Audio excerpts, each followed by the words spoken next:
السلام عليكم، ازيكم يا حبايبي يا غاليين؟ يا رب تكونوا كلكم بخير. معاكم ميادة، اهلا بيكم في فيديو جديد. وفي فيديو النهارده هنعمل ريفيو عن حمام كريم لوفيا بزبدة الشيا وفيتامين اي.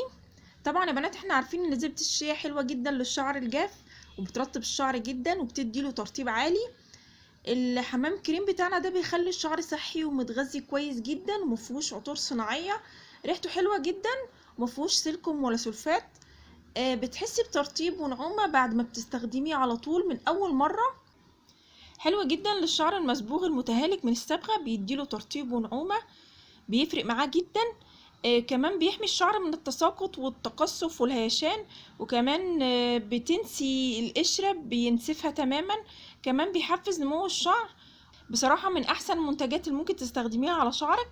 بتستخدميه ازاي بقى حمام الكريم ده؟ بنستخدمه زي أي حمام كريم ممكن نستخدمه.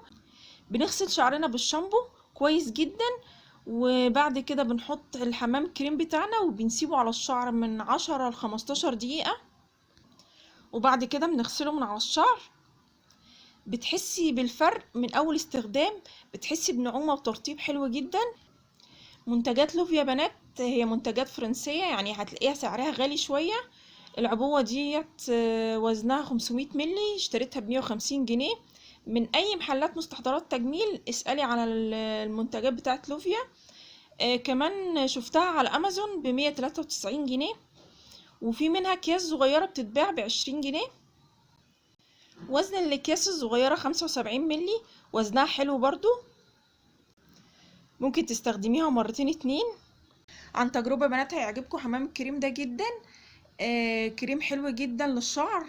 كمان ان هو بزبدة الشيا، فهيديكي ترطيب عالي جدا وهيمنع الهيشان عندك وتقصف الشعر زي ما قلتلك وجفاف الشعر.